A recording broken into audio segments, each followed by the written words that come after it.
رات بے سکونی میں گزرتی ہے، اللہ کی اس ایک نعمت پہ انسان توجہ کر لے، وہ انسان جو رات کو میٹھی نیند آرام سے سو جاتا ہے۔ رات کا سونا اللہ کی کتنی بڑی نعمت ہے۔ وہ صبح اٹھ کے صحت مندی کے ساتھ وہ آدمی اللہ کو سجدہ کرنے کے لیے آتا ہے، اپنے کاروبار کے لیے نکل جاتا ہے۔ یہ اللہ کی کتنی بڑی نعمت ہے۔ ہر انسان اپنے وجود میں دیکھ لے، جس کو بولنا نہیں آتا زبان والا اس کے نہ بولنے کو دیکھ لے کہ میری زبان اللہ کی دی ہوئی کتنی بڑی نعمت ہے۔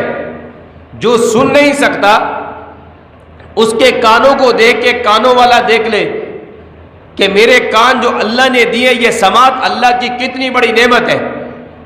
جس کے پاؤں نہیں ہے وہ پاؤں والا دیکھ لے کتنی بڑی نعمت ہے۔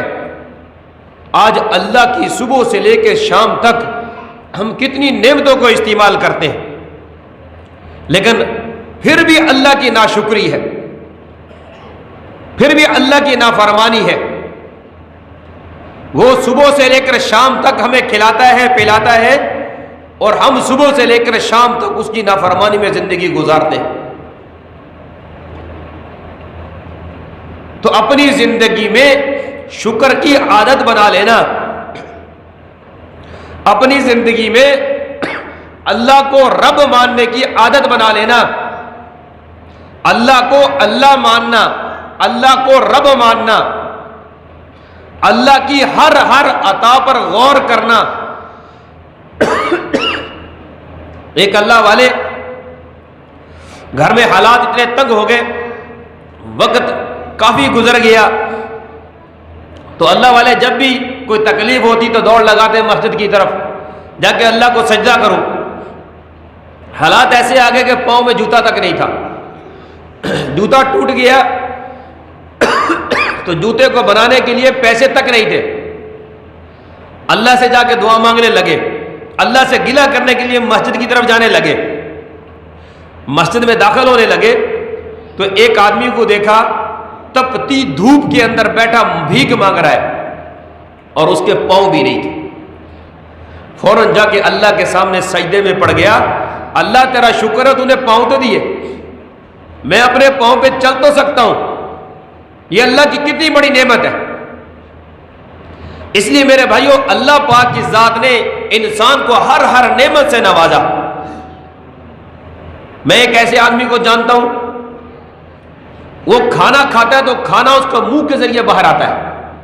اللہ کے راستے میں گئے ہوئے تھے، راستے میں مسجد ہمارے پاس آ کے بیٹھ گیا، ٹیک لگا کے بیٹھ گیا، دعا سلام ہو گئی۔ ہم رات کو تھک گئے، وہ کہنے لگا مولوی صاحب میری وجہ سے آپ لوگوں نے اپنا آرام خراب نہیں کرنا، آپ لوگ لیٹ جاؤ۔ میں نے کہا تکیہ دیتے ہیں آپ بھی لیٹ جائے۔ اس نے کہا میں لیٹ نہیں سکتا، اللہ نے مجھے دنیا کی ہر نعمت دے رکھی ہے، پتہ نہیں یہ میری کون سی بیماری ہے، کون سی تکلیف ہے کہ میں کچھ کھا لوں تو میرا وہ منہ کے راستے سے دوبارہ واپس آتا ہے اور میں بیٹھ کے راتوں کو گزارتا ہوں۔ تو میرے بھائیوں ہمارے اللہ نے ہمیں کیسے معدے دیے، پتھر بھی ہضم، لکڑ بھی ہضم، جو کھاتے جاؤ وہ ہضم ہوتا جا رہا، کوئی پتہ نہیں اندر کا نظام کیا ہے۔ پانی پی رہے ہیں، چائے پی رہے ہیں، پیپسی پی رہے ہیں، کوکا کولا پی رہے ہیں، برنڈا پی رہے ہیں، اندر جا رہا ہے، یہ اللہ کا نظام ہے۔ تو اللہ کی ایک نعمت کو ہی دیکھ لے، اگر اللہ مجھے کان نہ دیتا یا میرے کانوں کو یہاں سے اتار کے میرے ماتھ پہ لگا دیتا تو کیا کر لیتے؟ اللہ میرے ناک کو یہاں سے اتار کے یہاں لگا لیتا تو کیا کر لیتے؟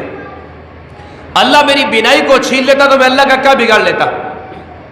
تو میرے بھائیوں اللہ نے انسان کو زندگی میں یہ موقع دیا، انسان کو اللہ نے یہ زندگی اس لیے دی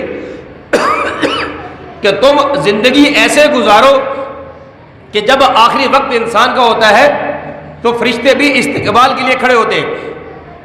جب تم میرے پاس آؤ تو یہ فرشتے بھی تمہارا استقبال کرے۔ حدیث پاک کے اندر آتا ہے جب آدمی زندگی اللہ کی فرما بداری میں گزارتا ہے، اللہ کو مان کے گزارتا ہے، جب اس کی موت کا وقت آتا ہے اس کو ہم مٹی کے حوالے کرتے ہیں۔ اگر وہ آدمی نیک ہو تو وہ مٹی کہتی ہے تیرا آنا مبارک ہے، تو روزانہ یہاں سے گزرتا تھا گڑا موڑ جانے کے لیے، اور میں تجھے روزانہ یاد کرتی تھی. تو کبھی میرے پاس آئے گا تو میرا استقبال دیکھے گا، اس لیے کہ تو اللہ کے نیک بندہ ہے، تو اللہ کی ماننے والا تھا، اور اللہ نے مجھے حکم دے رکھا تھا کہ تو نے میرے اس بندے کا استقبال کرنا ہے. اب تو آیا ہے تو میرا استقبال بھی دیکھ. پھر قبر کو تحد نظر وسیع کر دیا جاتا ہے.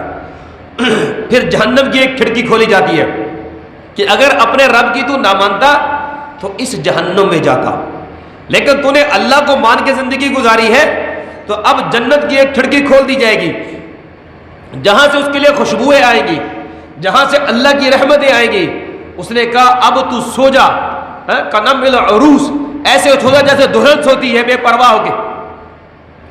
جب آدمی گناہ کر کے زندگی گزارتا ہے تو جب اس کو مٹی کے پاس حوالے کیا جاتا ہے، وہ کہتی ہے جب بھی تو یہاں سے گزرتا تھا تو مجھے لوگوں میں سب سے زیادہ گندا بندہ تو نظر آتا تھا، اب تو آیا ہے تو اب میرا حشر بھی دیکھ لینا. پھر اس کو جنت کی ایک کھڑکی کھول کے دکھائی جاتی ہے کہ اگر تو نیک اعمال کرتا تو تیرے لیے یہ ٹھکانہ تھا، تو نے نیک اعمال نہیں کیے تو اب میرا حشر دیکھ لے. حدیث پاک کے اندر آتا ہے آپ صلی اللہ علیہ وسلم نے اپنے دونوں ہاتھوں کی انگلیوں کو یوں ڈالا اور یوں کر کے دکھایا کہ اس کی یہ دونوں پسلیاں، وہ قبر اتنی تنگ ہو جاتی ہے کہ ادھر والی پسلی یوں اس میں اور ادھر والی پسلی اس میں آپس میں جکڑ دی جاتی ہے، اور عذاب والے فرشتے اس پر مقرر کر دیے جاتے ہیں. صرف ایک نماز کا عذاب ہی دیکھ لیں آپ، باقی تو بڑے بڑے عذاب. اگر آدمی فجر کی نماز چھوڑ دے تو اللہ ایک فرشتوں کو مقرر کر دیتے ہیں، جو ایک بار ڈنگ مارتا ہے تو آدمی 70 گز زمین کے نیچے چلا جاتا ہے. فجر کی نماز چھوڑنے کی وجہ سے ظہر تک اس کو سانپ ڈستا ہے، ظہر کی نماز چھوڑنے کی وجہ سے عصر تک، عصر کسے مغرب تک، مغرب سے عشاء تک، عشاء سے لے کے صبح تک، اور جب تک قیامت نہیں آئے گی اور دھستا رہے گا. اور اتنا خطرناک سانپ ہے، اتنی خطرناک اس کی زہر ہے. اللہ کے نبی نے فرمایا اگر وہ سانپ ایک دفعہ قبر سے منہ نکال کے تمہاری کسی زمین کو منہ لگا دے، پھونک مار دے، ساری زندگی وہاں سبزہ نہ ہوگا، اتنا زہریلا سانپ ہوگا. تو میرے بھائیو اللہ نے یہ زندگی دی. دیکھو زکوٰۃ صاحب استعداد پہ فرض ہے، جس کے پاس اللہ نے ڈھیروں مال دیا، سال گزرے اس پہ زکوٰۃ فرض ہے. حج صاحب استطاعت پر فرض ہے. اسی طرح روزہ اللہ نے اس میں بھی معافی دے رکھی ہے، مریض کو معافی ہے، مسافر کو معافی ہے، دودھ پلانے والی عورت کو معافی ہے. اس طرح بہت سارے عذر ہیں جس میں روزے کی معافی ہے، آگے پیچھے کر کے رکھ سکتا ہے. لا الہ الا اللہ پڑھنے کے بعد ایک نماز انسان پہ رہ جاتی ہے جو کسی حالت میں بھی، کسی صورت میں بھی اور کسی انسان کو بھی معاف نہیں ہے. چاہے وہ چار پائی پہ لیٹا ہوا ہے، اپنے ہاتھوں کو ہلا سکتا ہے، اشارہ کر سکتا ہے، اس وقت تک وہ آدمی چار پائی پہ لیٹ کر اشاروں کے ساتھ نماز پڑھے گا. نماز ہر حالت میں فرض ہے. تو میرے بھائیو ہمارے پاس اللہ کا یہ ایک حکم ہے، صرف ایک نماز پڑھنا، لیکن آج اس نماز کو اکثر امت جو ہے وہ نماز کو چھوڑ چکی. نماز تب پڑھتے ہیں، نماز اس لیے پڑھتے ہیں تاکہ میرے اوپر خوشحالی آ جائے. جب خوشحالی آ گئی تو نماز کو چھوڑ دیا. جس اللہ نے مجھے فصل دی اس فصل کی خاطر آج کتنے لوگ جمعہ نہیں پڑھیں گے، کتنے لوگ نمازوں کو قضا کر دیں گے. میرے بھائیو یہ فصل دینے والی اللہ کی ذات ہے، یہ کھلانے پلانے والی اللہ کی ذات ہے. اس فصل میں خیر رکھ دے یہ اللہ کی ذات ہے. اگر اللہ سے ان فصلوں میں خیر چاہتے ہیں، برکتیں چاہتے ہیں، اپنی صحت میں برکتیں چاہتے ہیں تو میرے بھائیو اللہ اکبر اللہ اکبر. جب اذان کی آواز آ جائے تو سارے کام پیچھے چھوڑ. ایک اللہ کی بندی نماز کی بڑی پابند تھی، نماز بڑی پابندی کرتی تھی نماز کی. ماں باپ نے بڑی ان کو تربیت کی نماز کی، کیونکہ گھروں میں ہماری عورتیں بھی اذان ہو گئی، کوئی ہانڈی پکا رہی ہے، کوئی روٹی پکا رہی ہے، اذان ہو گئی، نماز کا ٹائم گزرتا جا رہا ہے، کوئی پتہ نہیں ہے. عورتوں کے لیے بھی جماعت کا ثواب اس کو ملے گا، اذان ہوتے ہی سارے کاموں کو چھوڑ کے اللہ کی طرف متوجہ ہو جائے. جس طرح مردوں کو جماعت کے ساتھ نماز پڑھنے کا ثواب ملے گا, اس طرح ان عورتوں کو بھی جو فوراً اذان سن کے اللہ کی طرف متوجہ ہو جاتی ہے تو اللہ ان کو جماعت کی نماز کا ثواب دے گا. تو اللہ کی بندی نماز کی عادی تھی, ماں باپ کی تربیت تھی, گھر کے اندر ماحول تھا, ماں باپ نے شادی کر دی. خامد کچھ پڑھا لکھا تھا, بابو ٹائپ آدمی تھا, اس کی نمازوں کے اوپر اس کو ہر ٹائم چڑھاتا رہتا. ایک دفعہ وہ کہیں سفر پہ گیا, اس نے فون کیا کہ میں واپس آ رہا ہوں, میرے لیے میری پسند کی ڈش بنانا. اس نے کہا ٹھیک ہے میں تیرے لیے کھانا بناتی ہوں. اب اس نے فون رکھ دیا, کھانا بنانے لگ گئی, کچن میں کام کرنا شروع کر دیا. کھانا بناتے بناتے ایک دم اذان آئی, اللہ اکبر اللہ اکبر. ایک طرف خامد کا حکم, ایک طرف اللہ کا حکم. نماز اذان کے فوراً بعد نہ پڑھتی تو مچھلی کی طرح وہ بچی تڑپنے لگ جاتی. اب اس نے کہا کہ میں اپنے سالن کو ہلکی آنچ کر کے چولہے پہ رکھ دیتی ہوں, آہستہ آہستہ میرا سالن بھی پک جائے گا اور اس وقت تک میرے خامد بھی آ جائیں گے. انہوں نے ہانڈی رکھ کے نماز ادا کرنا شروع کر دی. ادھر سے ان کے میاں آ گئے, آگے خود کپڑے چینج کیے, دیکھا کہ نماز پڑھ رہی ہے. وہ کہنے لگے دیکھا مجھے پہلے پتا تھا کہ میرے کھانے کی پرواہ نہیں کرے گی اور یہ کھانا نماز پڑھنے لگ جائے گی. اس نے آگے کپڑے چینج کیے, جوتا چینج کیا, خود نماز کے لیے اس نے وضو کیا اور نماز پڑھنے چلا گیا. نماز کے بعد آگے دیکھتا ہے اس کی بیوی سجدے میں پڑی ہوئی ہے. آواز لگاتا ہے اللہ کی بندی اب تو اٹھ جا, اب تو اٹھ جا, اب تو اتنی لمبی نماز, میں بھی نماز پڑھ کے آ گیا اور تو ابھی تک نماز پڑھ رہی ہے. ایک آواز لگائی, دوسری آواز لگائی, تیسری آواز لگائی. وہ عورت اس نے سجدہ ختم نہ کیا, تھوڑی دیر کے بعد اس نے مذاق سے اس کو سجدے میں ہلانے کی کوشش کی. جیسے اس نے ہلایا دیکھا تو اس کی روح قبض ہو چکی تھی, اللہ کے پاس پہنچ چکی تھی. اگر نماز کی عادی نہ ہوتی تو کچن میں موت یوں ہی آ جاتی. تو میرے بھائیوں کہیں معاملہ ایسا نہ بن جائے کہ ہم جس رب نے ہمیں اتنی نعمتوں سے نوازا, جب اس اللہ کا وقت آئے اور ہم کھیتوں میں کام کر رہے ہو, اس اللہ کا وقت آئے اور ہم اپنے بزنس میں مصروف ہو. مولانا طارق جمیل صاحب ایک بات سناتے ہیں کہ ایک آدمی کے پاس میں گیا, اس کو جا کے میں نے دعوت دی. وہ آگے سے مجھے کہنے لگا مولانا میرے پاس تو خارج کرنے کا بھی ٹائم نہیں ہے. بہت متکبرانہ انداز میں اس نے اللہ کی دعوت کو ٹھکرا دیا. مولانا فرماتے دعوت دے کے ہم واپس آ گئے. کچھ 6 مہینے 8 مہینے بعد اس کا فون آیا, کہنے لگا مولانا دعا کرے اللہ مجھے صحت دے دے, میں اللہ کے راستے میں 3 دن نہیں 4 مہینے لگاؤں گا. مولانا نے فرمایا آپ تو نماز پڑھنے کو تیار نہیں تھے, آپ تو نماز پڑھنے کو تیار نہیں تھے, تو جماعت میں 4 مہینے کیسے لگاؤ گے؟ کہا اللہ نے بیماری ایسی دے دی, ڈاکٹروں نے کہا صرف 2 مہینے باقی ہیں, صرف 2 مہینے باقی ہیں. اب مجھے کروڑوں اربوں کا کاروبار نظر آتا ہے اور اپنی صحت نظر آتی ہے. مولانا فرمانے لگے اب سر سے پانی گزر چکا. تو میرے بھائیو ہم اس چیز کا انتظار نہیں کریں, ہم اس چیز کا انتظار نہیں کریں. ہم اللہ کے احکامات میں, جیسے میں نے پہلے عرض کی کہ ایک بچی کھچی نماز ہم پر فرض ہے, صاحب استطاعت پہ حج ہے, صاحب استطاعت پہ زکوٰۃ ہے, لا الہ الا اللہ پڑھنے پر صرف ایک نماز بچ گئی. اس نماز میں کبھی بھی معافی نہیں ہے. اپنے آپ کو نماز کا پابند بنا لے. اور اسی طرح اللہ کے بہت سارے احکامات میں سے ایک بہت بڑا حکم زکوٰۃ ہے. جو زکوٰۃ کا مہینہ ہے, ہم لوگ زکوٰۃ اکثر رمضان میں نکالتے ہیں. یہ غلط طریقہ ہے. حالانکہ زکوٰۃ تب نکالنی چاہیے جب آدمی کے مال پر سال پورا ہو جائے, حولانے حول. اب ہم نے کاروبار کوئی رمضان میں شروع تو نہیں کیے ہوئے, کسی کا جنوری میں ہو رہا ہے, کسی کا فروری میں ہو رہا ہے, کسی میں مارچ میں ہو رہا ہے, لیکن جب سال مکمل ہوتا ہے تو زکوٰۃ کب ہو؟ وہ جنوری میں مکمل ہو رہا ہے, ہم انتظار کرتے کرتے اس کو رمضان تک لے آتے.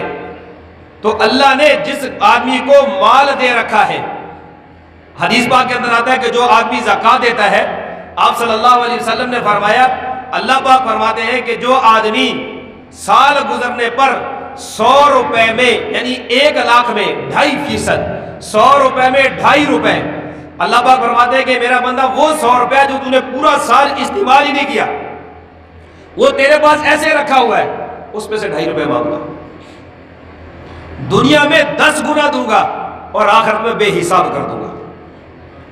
اور اگر نہیں دے گا تو اللہ دنیا میں بھی اسی پیسے کو کہیں بیماری میں، کہیں تکالیف میں، کہیں مصیبتوں میں، اور کہیں نہ کہیں اللہ پاک نکلوا دیتے۔